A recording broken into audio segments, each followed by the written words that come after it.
Direto para 46 municípios e 72 canais. No ar.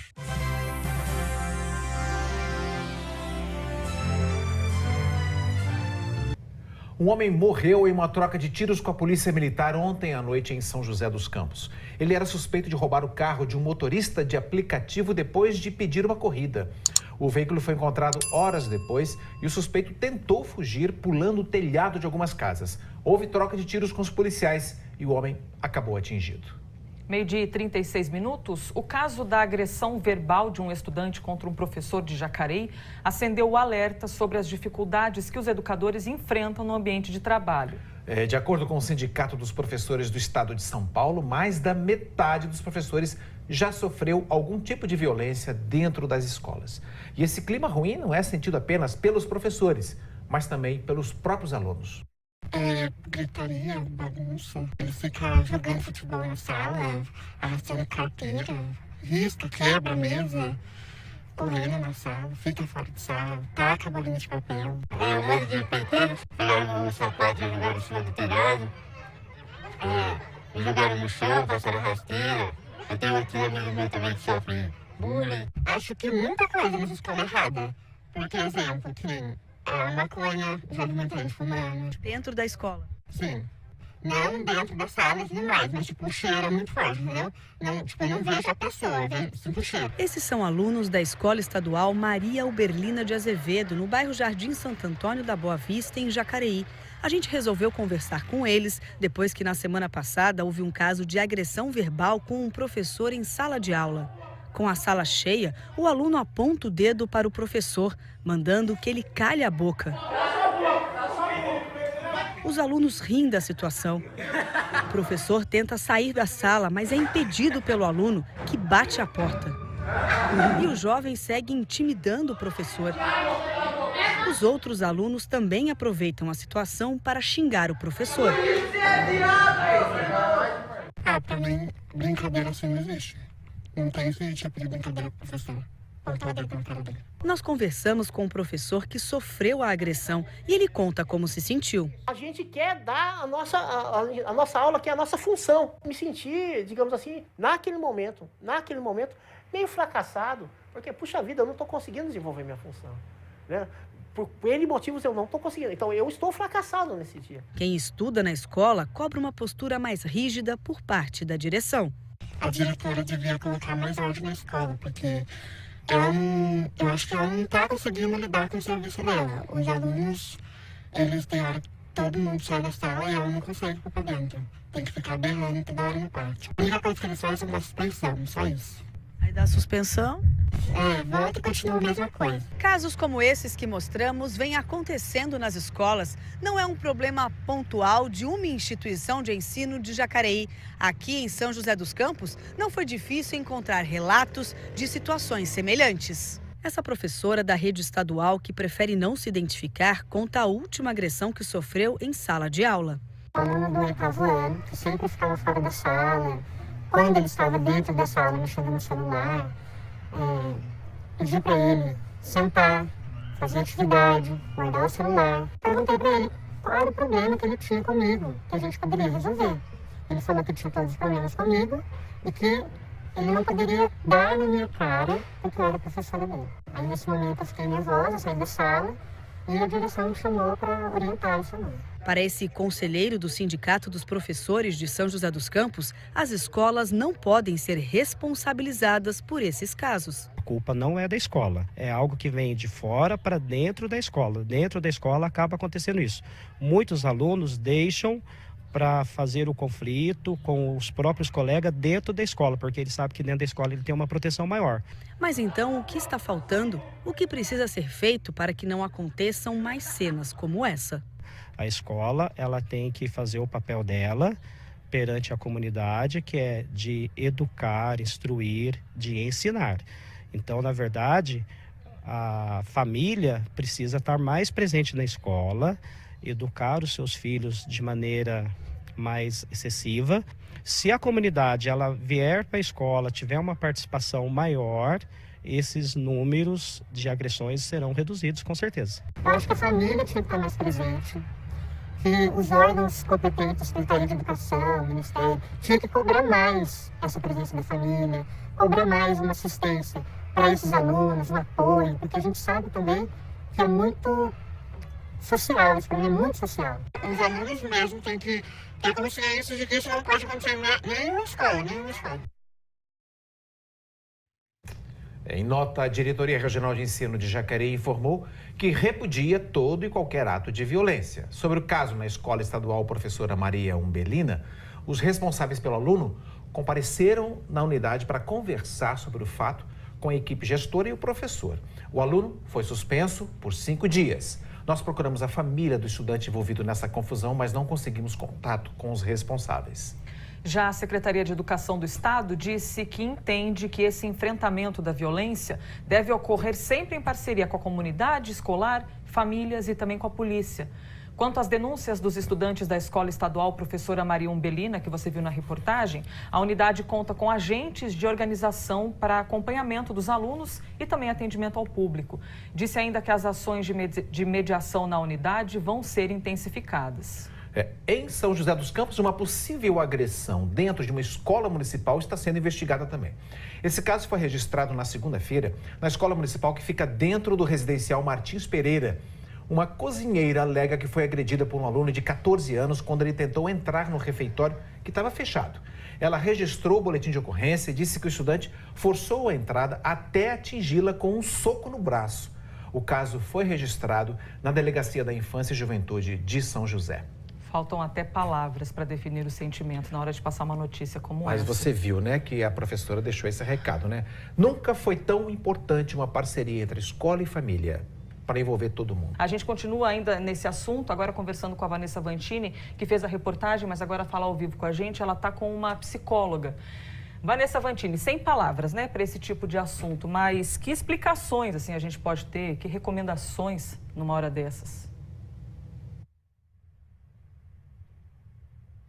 Olá, boa tarde, Elisa, boa tarde a todos. Com certeza, né, um vídeo que causa uma sensação de tristeza, né, para a gente ver que isso está acontecendo dentro do ambiente escolar, mas a nossa ideia aqui é refletir um pouquinho mais sobre essa situação, não achar o culpado, né, quem que é o culpado por tal situação, e sim entender a sociedade em si, né, o que está levando as pessoas a terem dessa maneira. Eu estou aqui com uma psicóloga que vai ajudar a gente nessa missão, né.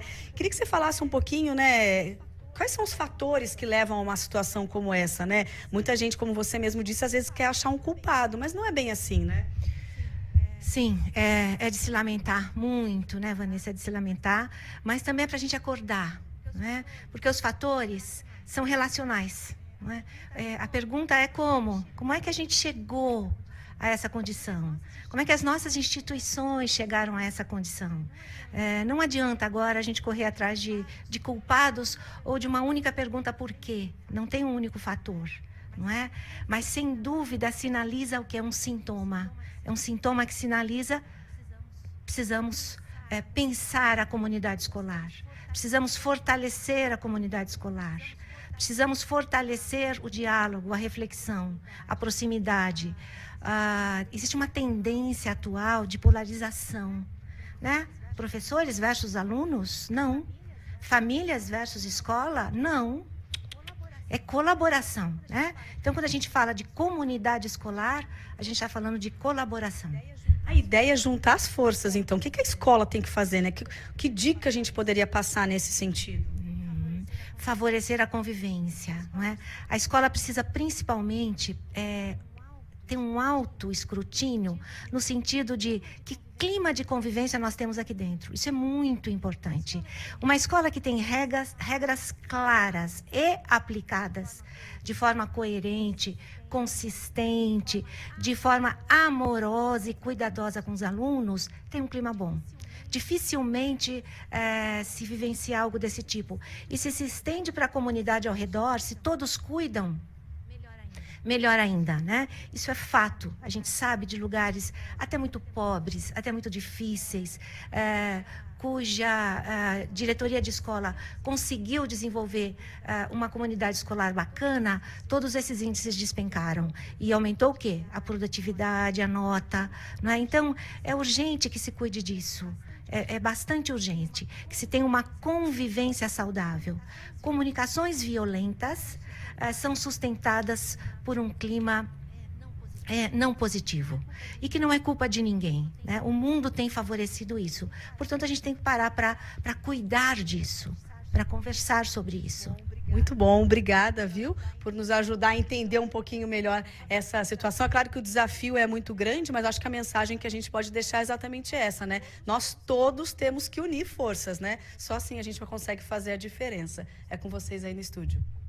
Muito bom, Diálogo. muito bom. Inclusive, Obrigada, recado Vanessa. muito importante dado. Tem escola que, quando funciona bem, diminui os índices de violência e de criminalidade no entorno. Ou seja, vamos fazer as escolas funcionarem. Essa que é a busca da solução para ela poder ter uma participação importante. Chegou uma informação que uma bomba explodiu agora há pouco no banheiro da prefeitura de Taubaté. Essa explosão foi no banheiro masculino do Paço e um homem ficou ferido. A nossa equipe já chegou lá na prefeitura. Tiago Bezerra, o que você conseguiu apurar aí, Tiago? Quais são as informações? Boa tarde. Oi, Thalita, boa tarde para você, para todo mundo que está nos assistindo. As informações ainda estão começando a aparecer, até porque essa informação já foi confirmada pela prefeitura, mas a ocasião aconteceu agora há pouco, né? Foi por volta de 10 para meio-dia, então ainda a coisa está muito recente. A gente vê aqui atrás de mim o prédio da prefeitura, fica aqui na Avenida Tiradentes, está isolado, os guardas civis municipais não estão deixando que as pessoas passem dessa faixa zebrada que vocês veem ali do lado de dentro, né? A Polícia Militar também está no local, apurando as informações para ver o que a gente sabe de quem teria feito essa ação, o motivo que levou a isso também, a gente ainda não sabe de nada disso. A informação que nós temos é que foi dentro de um banheiro masculino, fica bem no final desse corredor que vocês estão vendo. Vou pedir para o repórter cinematográfico aqui, Peterson Greco, mostrar para vocês. Atrás dessa vegetação, a gente tem um corredor e bem lá no fundo dele fica um banheiro masculino, que é muito usado pelos funcionários aqui da prefeitura e também por pessoas que por algum motivo precisam passar aqui pelo Paço diariamente. Fica bem pertinho de um portão que dá acesso inclusive ao prédio da Unital, ali o campus do Bom Conselho, onde funciona a Faculdade de Medicina. Então foi por volta de 10 para meio-dia que essa bomba explodiu do lado de dentro. A informação que a prefeitura passou para a gente até então é que um homem estaria lá dentro, apenas um homem, que seria justamente um guarda civil municipal. Ele teria se machucado e foi levado pelo resgate. Vou pedir para o Peterson me acompanhar aqui para o lado de fora também. A gente vê por aqui ainda, Thalita, a confusão, né? Isso porque todas as pessoas que trabalham na prefeitura foram retiradas de lá de dentro e agora estão todas aqui do lado de fora, aguardando as instruções para ver se o trabalho vai ser retomado hoje ou se não, se o expediente já vai ser encerrado, até que os trabalhos das autoridades sejam concluídos lá do lado de dentro, né? Ali também, ao final da rua, a gente vê uma viatura do Corpo de Bombeiros, inclusive até uma sorte, né? Porque a gente tem uma base do Corpo de Bombeiros funcionando bem de frente para a prefeitura, então a ação conseguiu ser rápida. Até o momento a gente não tem muitas informações, vou continuar apurando por aqui, vou conversar com o pessoal e daqui a pouquinho a gente volta aqui no Link Vanguarda para passar mais detalhes sobre essa bomba que explodiu dentro do banheiro masculino aqui na prefeitura de Taubaté. Thalita? Imagina o susto das pessoas, Tiago, como você bem disse, o Paço fica na Avenida Tiradentes, né, bem no centro, no coração de Taubaté, uma avenida muito movimentada. Os funcionários aí do lado de fora devem estar chamando muita atenção. Além dos comércios, tem muitos prédios residenciais aí também. Algumas pessoas já me mandaram mensagem falando que o barulho da explosão foi muito forte, com certeza todo mundo ficou assustado. Então, você continua apurando a nossa produção também, daqui a pouquinho a gente pode atualizar. Obrigada, viu, Tiago? Isso daí tem que acompanhar tudo bem de pertinho, né? Olha, chegou a hora do meu bairro no Link, tá aqui, ó. Vamos falar agora com muita esperança de melhorias para todos nós, né, Elisa? Muita esperança de melhorias, mas imagine um bairro que precisa mesmo lembrar sempre do próprio nome. Para ver se chega algum resultado, alguma melhoria, é o Residencial Esperança, de Caçapava. Caçapava sempre aqui no nosso jornal. Quanta reclamação. A Alessandra Guarnieri foi quem mandou essa reclamação para a gente. Vejam aqui esta bela rua, que lugar maravilhoso para se morar. Não, Rua Ana Rosa Magalhães. Quantos buracos aqui será, Branches? 1, 2, 3, 4, 5, 6, 7... sei lá, quase 20? Como é que faz para andar numa rua como imagine essa? maio, que esticou chuva durante o mês de maio inteiro, né? A tendência agora é diminuir em junho, mas como esticou, isso aqui talvez tenha sido algo permanente durante esse mês que passou. Imagine quem tem um zelo maior pela limpeza, por exemplo. O carro chega aqui, cheio de barro e entra já sujando as casas. Mas se fosse só por sujeira, seria um problema menor. Não é só isso, não. Vamos ao vivo, então, conversar com a Águida Queiroz. Os moradores contaram pra gente que já são 30 anos sem asfalto. Ainda se fosse um sem asfalto com uma rua alinhada, né, Águida, assim, bonitinha, tudo bem, mas é sem asfalto, com um buraco, sem atenção da prefeitura, puxa vida, complicado.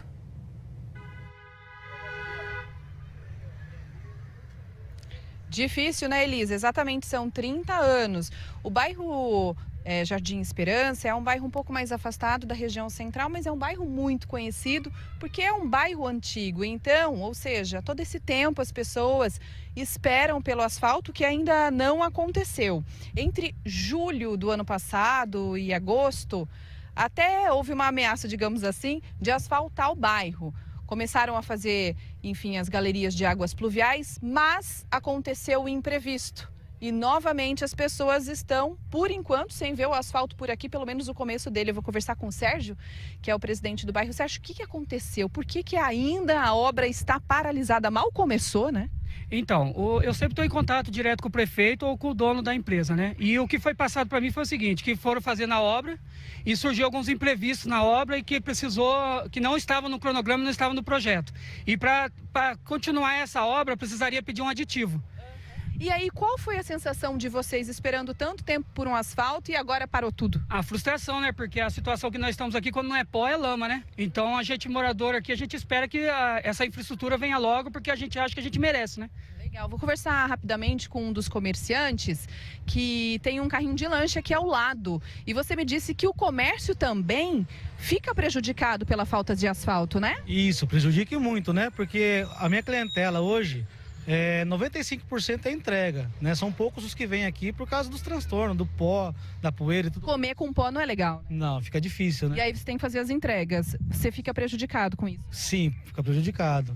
Obrigada. Vou conversar com uma moradora aqui ao lado. Como é? Tem que limpar a casa praticamente todos os dias? Todos os dias não, 2 vezes ao dia quem tem criança. Não tem como, a gente mora próximo à avenida, passa caminhão, passa ônibus, não tem quem eu aguente. Decepção é a palavra. É complicado, né? Vocês viram aí, foram 3 depoimentos, né, diferentes, pessoal que reclama por causa do comércio, a dona de casa que sempre tem que ficar muito mais tempo em casa para deixar tudo bem limpinho, isso fora a chuva, olha, daqui a pouco pode começar a chover e as ruas ficam assim, como o Eduardo Marcondes mostrou pra gente, né, com muito buraco, muita lama. Você está vendo é a rua Benedito Rosa Silva. Seguinte, nós entramos em contato com a prefeitura. É claro que nós gostaríamos que algum representante estivesse aqui para poder esclarecer o que estava acontecendo. Eles mandaram uma nota um tantinho complicada e eu tentei traduzir, que é o seguinte: a prefeitura, ela confirmou de fato que houve um imprevisto na obra e aguarda agora a readequação do contrato que foi previsto com o governo do estado para a liberação da verba necessária para continuar essa obra. Então, segundo a prefeitura, o dinheiro deve ser liberado até a segunda quinzena de junho, ou seja, desse mês. A gente aguarda, então, para ver se isso realmente agora começa, de fato, a sair do papel, né, Elisa e Abranches? Então, pelo menos até o fim do mês que vem, deve haver uma solução. Segunda quinzena de junho.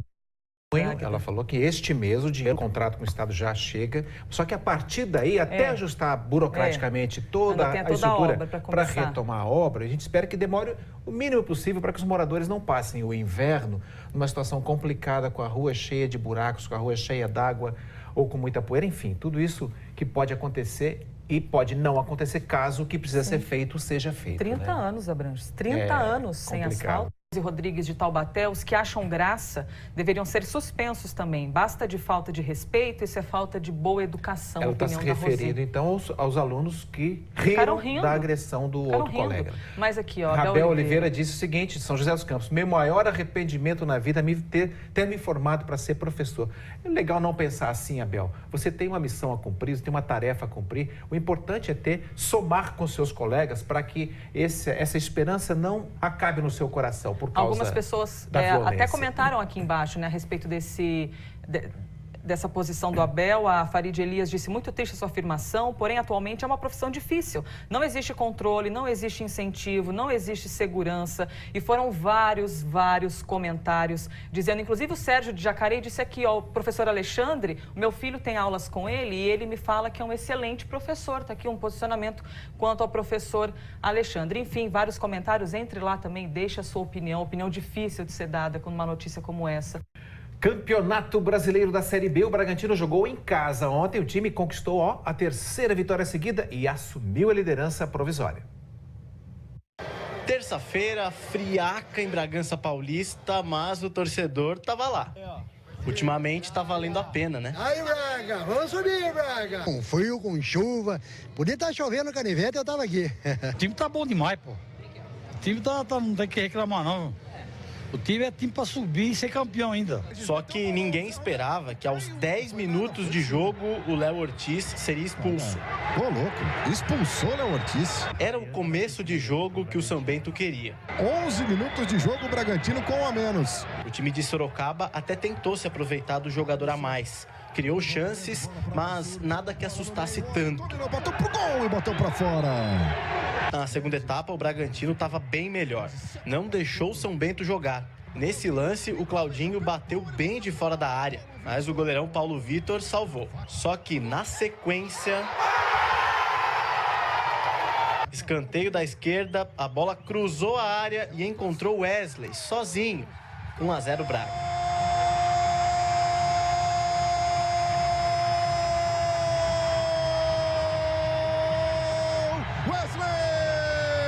O São Bento também teve um jogador expulso. Depois disso, foi só matar o jogo. Aula de contra-ataque com finalização precisa do Ítalo.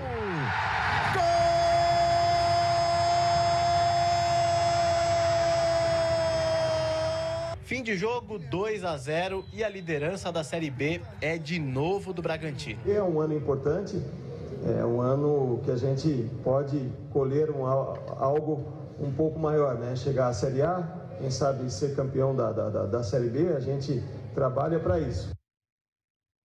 O Bragantino volta a jogar na próxima terça-feira, de novo. Com uma informação que uma bomba explodiu agora há pouco no banheiro da prefeitura de Taubaté.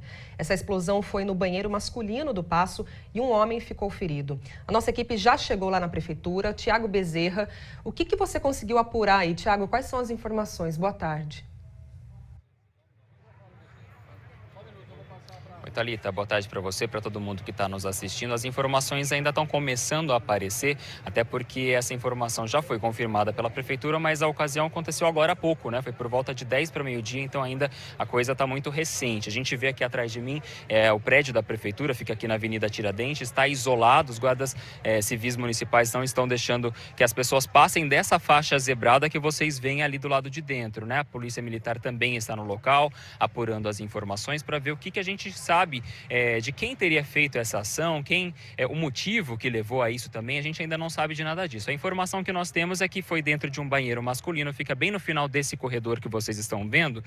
Vou pedir para o repórter cinematográfico aqui, Peterson Greco, mostrar para vocês. Atrás dessa vegetação, a gente tem um corredor e bem lá no fundo dele fica um banheiro masculino, que é muito usado pelos funcionários aqui da Prefeitura e também por pessoas que por algum motivo precisam passar aqui pelo Paço diariamente. Fica bem pertinho de um portão que dá acesso inclusive ao prédio da Unital, ali o campus do Bom Conselho, onde funciona a Faculdade de Medicina. Então foi por volta de 10 para o meio-dia que essa bomba explodiu do lado de dentro. A informação que a Prefeitura passou para a gente até então é que um homem estaria lá dentro, apenas um homem, que seria justamente um guarda civil municipal. Ele teria se machucado e foi levado pelo resgate. Vou pedir para o Peterson me acompanhar aqui para o lado de fora também. A gente vê por aqui ainda, Thalita, a confusão, né? Isso porque todas as pessoas que trabalham na Prefeitura foram retiradas de lá de dentro e agora estão todas aqui do lado de fora, aguardando as instruções para ver se o trabalho vai ser retomado hoje ou se não, se o expediente já vai ser encerrado, até que os trabalhos das autoridades sejam concluídos lá do lado de dentro, né? Ali também ao final da rua a gente vê uma viatura do Corpo de Bombeiros, inclusive até uma sorte, né? Porque a gente tem uma base do Corpo de Bombeiros funcionando bem de frente para a Prefeitura, então a ação conseguiu ser rápida. Até o momento a gente não tem muitas informações, vou continuar apurando por aqui aqui, vou conversar com o pessoal e daqui a pouquinho a gente volta aqui no Link Vanguarda para passar mais detalhes sobre essa bomba que explodiu dentro do banheiro masculino aqui na Prefeitura de Taubaté. Thalita? Imagina o susto das pessoas, Thiago, como você bem disse, o passo fica na Avenida Tiradentes, né, bem no centro, no coração de Taubaté, uma avenida muito movimentada, os funcionários aí do lado de fora devem estar chamando muita atenção. Além dos comércios, tem muitos prédios residenciais aí também, algumas pessoas já me mandaram mensagem falando que o barulho da explosão foi muito forte, com certeza todo mundo ficou assustado, então você continua apurando a nossa produção também, daqui a pouquinho a gente pode atualizar. Obrigada, viu, Thiago? Encerrar o jornal, a gente tem uma imagem muito legal, depois de uma atitude equivocada, mas uma tartaruga marinha foi resgatada de uma rede de pesca, num lugar que não é permitido pescar. Isso foi ontem à tarde em São Sebastião, vejam aí. Ele foi encontrado enroscado em redes que foram armadas na Baía da Enseada.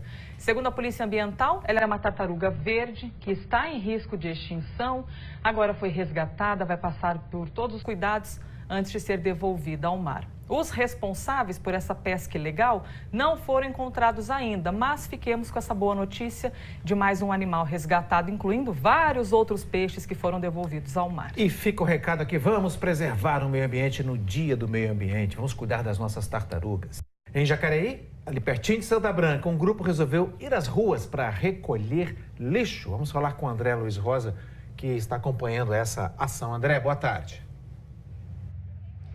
Oi, Abranches, boa tarde para você. A gente está no Pátio dos Trilhos, aqui bem no centro de Jacareí. E esse grupo, formado por empreendedoras aqui da cidade, percorreu das 10 da manhã até agora algumas ruas aqui do centro da cidade e recolheram 12 sacos de lixo com o que principalmente? Patrícia, boa tarde. Boa tarde.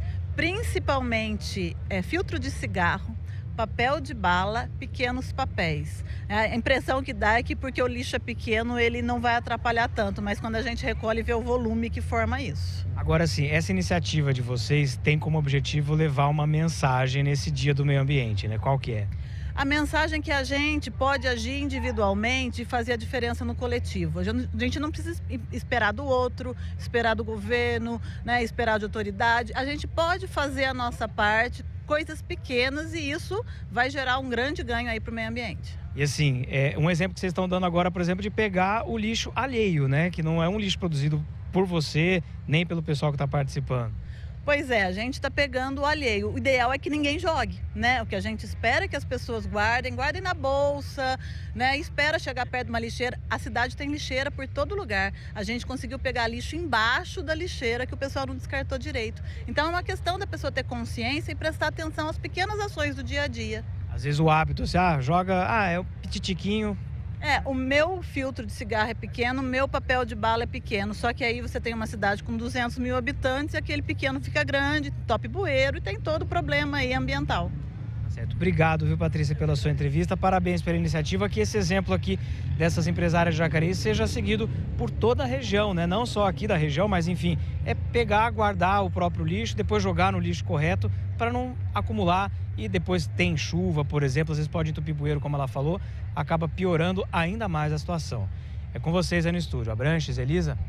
Tá vendo? É isso aí, André, tá aí o exemplo, né? Fazendo pequenas coisas, eu posso fazer grandes coisas. Se eu retirar o lixo, o pequeno lixo da rua e colocar no lugar certo, isso ainda assim é o efeito, né, Elisa? O ideal seria que não tivesse esses pequenos lixos, que todo mundo que chupa uma bala e pega o papel e joga ali, ou o palito do picolé, ou a bituquinha do cigarro. Então, não joga. Guarda até achar o lugar certo para jogar, que você está dando uma grande contribuição para a preservação do meio ambiente. Vamos falar agora de Jacareí. Os moradores do bairro Estância Porto Velho também cansaram de esperar por obras. Tem ponto de ônibus coberto e um campinho com mato cortado. Veja só que interessante, então eles ganharam um ponto de ônibus, ganharam da prefeitura um campinho com mato cortado?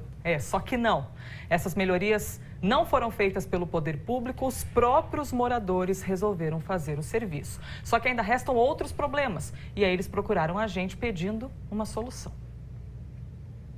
Eu, Marli Lopes, veio por meio desta solicitar a atenção da prefeitura para o bairro do Porto Velho, principalmente para uma área de lazer, que a gente tem feito pedido desde o dia 7 de maio de 2018 à prefeitura e a gente não tem vindo ser atendido por eles. Marli, essa é uma solicitação de maio do ano passado. O que mudou de lá para cá? Nada, continua a mesma coisa. Esse é o bairro Estância Porto Velho, em Jacareí. Fica mais afastado da região central, mas a distância não é motivo para o poder público esquecer dessa turma aqui. Pelo menos essa é a reclamação dos moradores. A situação assim crítica nossa aqui é a estrada, porque assim, sem a estrada a gente não tem ônibus, não tem circular, não tem escolar. Se uma pessoa precisar de um socorro, não tem nem como socorrer. A Maria de Fátima já passou por esse contratempo. Quando chove, não entra carro nenhum aqui. Já perdi exames, consulta médica, tudo por isso. Qual foi a última vez que você viu aqui alguém fazendo manutenção, que você viu a prefeitura com alguma ação aqui no bairro? Passar a máquina, passaram. Deve fazer uns 2 meses, acho. Tem tempo já, né? É, já tem tempinho. Agora e o mato? Ah, o mato tá cheio por aí. Mas eles não cortam? Não. E a listinha de reivindicações da Patrícia continua. É a área de lazer das crianças, é ponto de ônibus que não tem, só tem esse aqui que a gente tá aqui. A gente tá aqui no ponto de ônibus, né? Estamos com a cobertura, estamos sentadinha aqui, eu e você, mas não era assim esse ponto de ônibus. Foi porque a comunidade que fez. Como que era o ponto? Ah, não tinha cobertura, não tinha nada. Era só o banquinho em pé aí. Chovia, o pessoal esperava o ônibus na chuva. Na chuva, se quisesse, né? Mas não vinha também, não adiantava, nem esperava. E não foi só o ponto de ônibus que, cansados de esperar, eles resolveram fazer. Aqui no bairro Estância Porto Velho, em Jacareí, essa aqui é a única área de lazer para as crianças. É um cantinho que eles adaptaram e acabou virando um campinho de futebol. Mas até pouco tempo atrás, nem isso eles tinham. Foram os moradores que limparam o terreno, cortaram todo o mato. A gente tem que correr atrás, organizar, porque se for aguardar deles não sai nada. Dia de domingo, dia de folga, fazendo serviço, limpeza, porque se for aguardar não vai sair nada. O mato que eles cortaram ainda está aí no cantinho. E detalhe, o campo nem é tão grande assim. É que só dá para bater bola de um lado, porque olha a situação do outro. Mas a criançada mesmo assim está feliz, já que esse é o único espaço que eles têm para brincar. Não tem, ou é aqui ou é na rua. Essa aqui é a área do bairro inteiro, a única área disponível. E depois de tudo isso, já dá para imaginar a sensação de quem mora aqui. A sensação de abandono, né? Que não tem importância, a gente é uma pessoa esquecida. O morador do Porto Velho é um bairro esquecido, né? Pela prefeitura. Em nota, a Prefeitura de Jacareí informou que ainda não há prazo para asfaltar o bairro e que a prioridade é das regiões com o maior número de habitantes. Quando a Prefeitura fala que a prioridade da região com maior número de habitantes, é claro que a gente entende por uma questão de repasse de verba, você tem que distribuir uma verba para várias secretarias e tem de escolher algumas prioridades. Mas para os moradores é muito ruim ouvir esse tipo de coisa, porque senão a gente continua exibindo reportagem, como a própria moradora disse, que eles se sentem esquecidos. Então, eu repito, compreende-se a distribuição de verba, mas para os moradores é uma resposta bem ruim de entender. Mesmo assim, diante disso tudo, a Prefeitura disse que até o fim dessa semana uma equipe vai até o bairro para fazer a manutenção do piso e também analisar o que precisa ser feito, incluindo a possibilidade de colocar um novo ponto de ônibus. Então, atenção, pessoal de Jacareí, promessa da Prefeitura. Você está chegando agora aqui com a gente, deixa eu lembrar que hoje é dia do meio ambiente, dia 5 de junho. E chegou um vídeo aqui na nossa redação de uma professora de Santa Branca que fez um trabalho bem legal com os alunos. Então, fala aí, professora Rosana.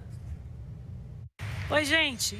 Oi, gente. Sou professora Rosana, professora de arte, e essa galera aqui é do 7º ano. Nós trabalhamos sobre sustentabilidade e de maneira muito especial de retirar a garrafa plástica do meio ambiente, não é, Bia? Uma garrafa plástica, ela dura no mínimo 600 anos para poder se diluir no meio ambiente. E tem casos que demoram muito mais. Então, olha aqui a garrafa que eles fizeram com a plantinha, todo mundo aí, olha, cada um escolheu a sua planta. E agora, então, nós vamos pendurar as primeiras plantas aqui com essa turminha. A Lana, então, pendurando a dela. Olha que belezinha que ficou com a flor de maio. O Kaique, então, com a dele. E a Camila pendurou a dela. Tchau para vocês. Espero que tenham gostado aí na Semana do Meio Ambiente. Professora, a senhora deu uma aula para todos nós aqui. Gostoso a gente saber que pode sair da sala de aula e continuar aprendendo como cuidar do meio ambiente, né? Professora de arte, Rosana Pado, essa escola, professora Francisca Rosa Gomes, que fica em Santa Branca. Muito legal o vídeo que você fez, envolveu os alunos, fez um trabalho muito massa. Tenho certeza que eles nunca mais vão esquecer dessa aula, né? Inesquecível. Se você também tem exemplos legais dentro da escola, alguma coisa que a professora fez, a ideia de um aluno, manda pra gente. Vamos multiplicar essas ações, divulgar todas que chegarem aqui no nosso jornal, que sempre é muito bom, ainda mais envolvendo escola, educação.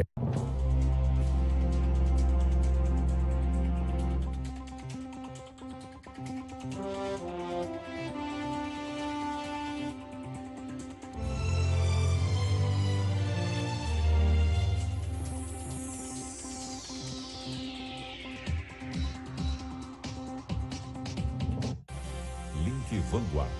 Oferecimento Oscar Calçados. Coleção Verão 2019. A cada passo, algo novo.